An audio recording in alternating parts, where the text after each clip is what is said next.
evening. Good evening and welcome to historic Williamsburg.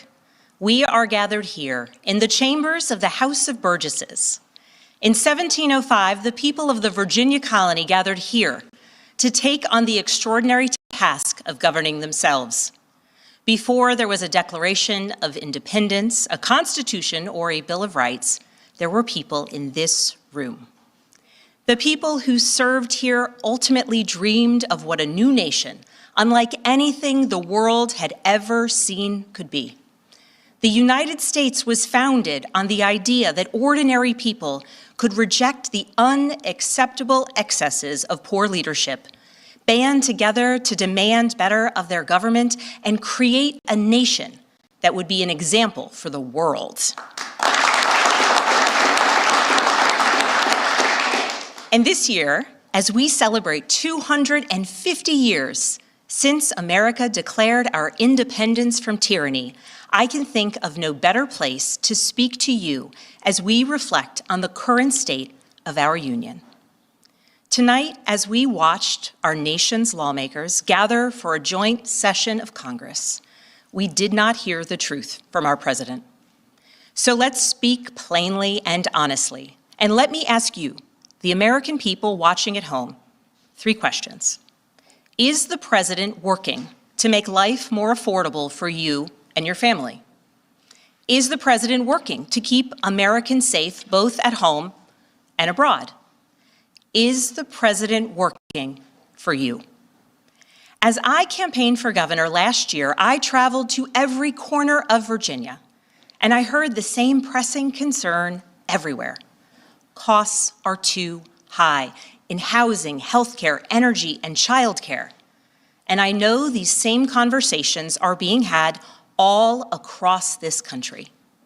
Because since this president took office last year, his reckless trade policies have forced American families to pay more than $1,700 each in tariff costs.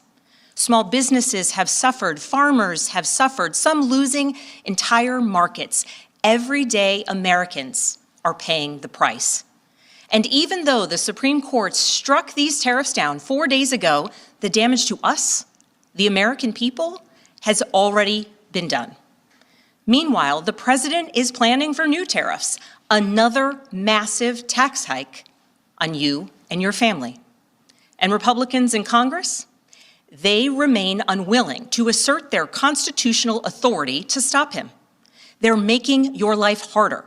They're making your life more expensive. They're even making it more difficult to see a doctor. Rural health clinics in Virginia and across the country are already closing their doors thanks to the so-called One Big Beautiful Bill, championed by the president and Republicans in Congress. And tonight, the president celebrated this law, the one threatening rural hospitals, stripping healthcare from millions of Americans and driving up costs in energy and housing, all while cutting food programs for hungry kids. But here in Virginia, I am working with our state legislature to lower costs and make the Commonwealth more affordable. And it's not just me. Democrats across the country are laser focused on affordability in our nation's capital and in state capitals and communities across America. In the most innovative and exceptional nation in the history of the world, Americans deserve to know that their leaders are focused on addressing the problems that keep them up at night.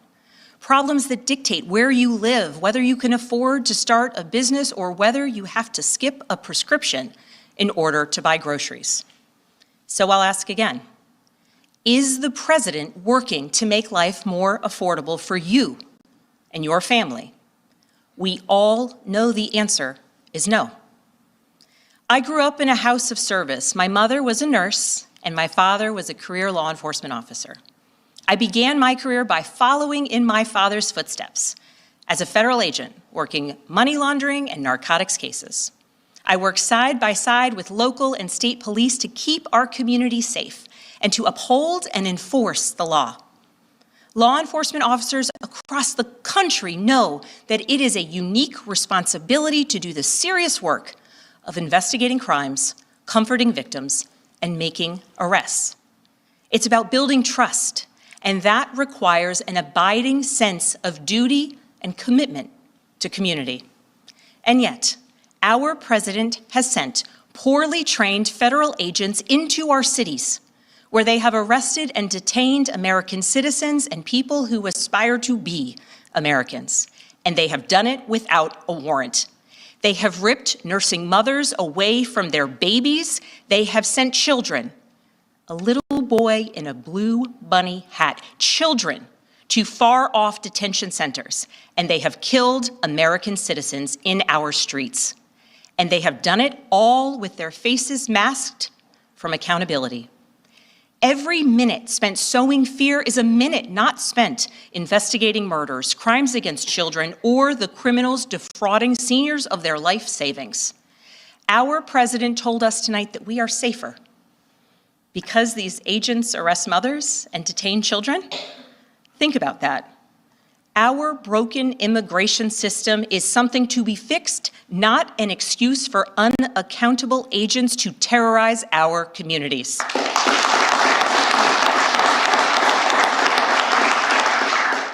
After working in law enforcement, I continued my career of service as a CIA officer, working undercover to protect the United States and our allies from global threats, terrorism, nuclear weapons, and the aggression of adversarial nations around the globe.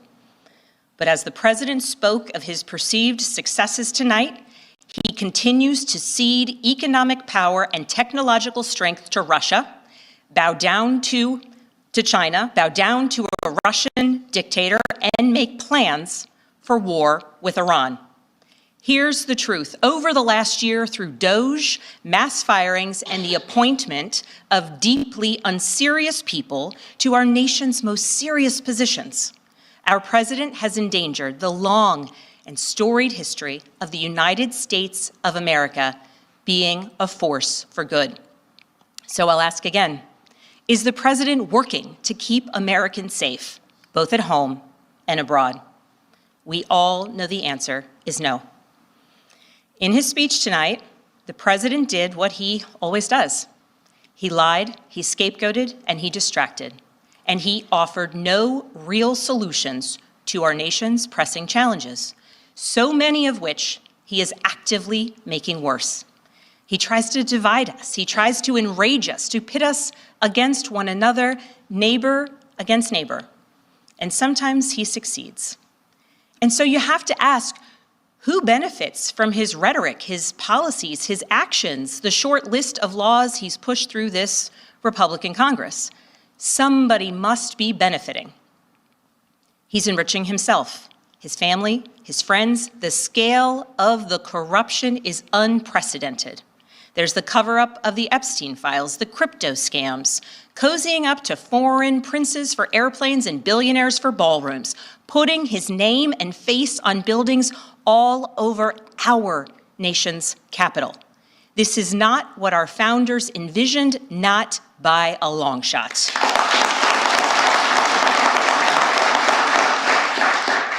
So I'll ask again, is the president working for you?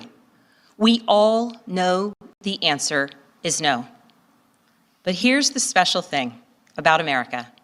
On our 250th anniversary, we know better than any nation what is possible when ordinary citizens, like those who once dreamed right here in this room, reject the unacceptable and demand more of their government. We see it in the determination of students organizing school walkouts all across the country, whose voices are becoming so powerful that the governor of Texas seeks to silence them. We see it in the bravery of Americans in Minnesota standing up for their communities, from peacefully protesting in sub-zero temperatures to carpooling children to school, so that their immigrant parents are not ripped away from them in the parking lot. As a mother of 3 school-aged daughters, I am inspired by their bravery, but I am sickened that it is necessary. And Americans across the country are taking action. They are going to the ballot box to reject this chaos. With their votes, they are writing a new story, a more hopeful story. In November, I won my election by 15 points.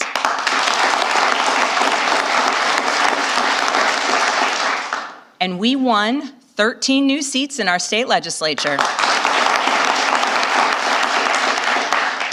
Because voters decided they wanted something different. Our campaign earned votes from Democrats, Republicans, independents, and everyone in between.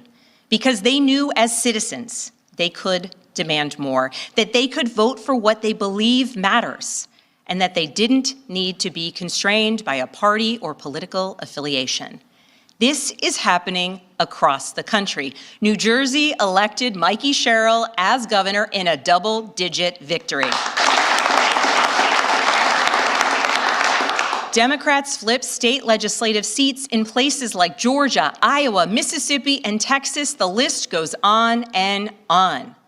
Ordinary Americans are stepping up to run in the spirit of our forefathers. They are running to demand more and to do more for their neighbors and communities.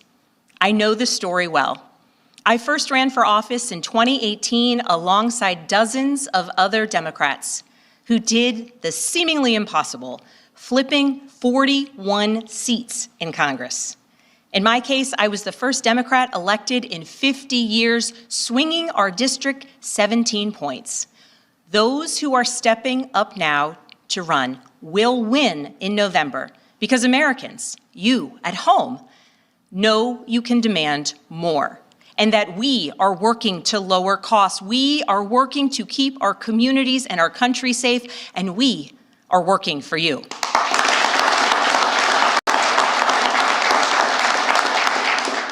In his farewell address, George Washington warned us about the possibility of, quote, cunning, ambitious, and unprincipled men rising to power.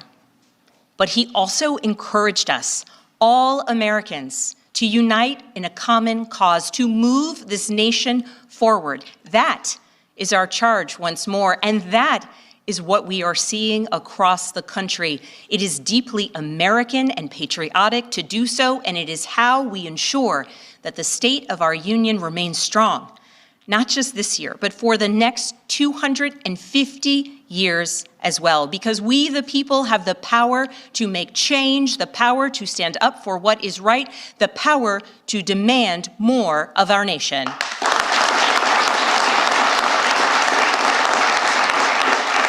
May God bless the Commonwealth of Virginia, and may God bless the United States of America.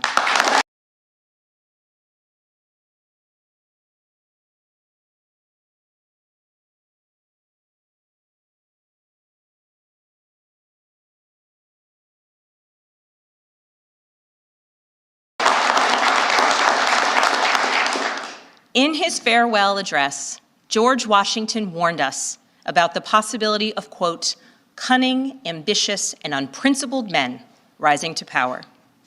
But he also encouraged us, all Americans, to unite in a common cause, to move this nation forward. That is our charge once more, and that is what we are seeing across the country. It is deeply American and patriotic to do so, and it is how we ensure that the state of our union remains strong, not just this year, but for the next 250 years as well, because we, the people, have the power to make change, the power to stand up for what is right, the power to demand more of our nation.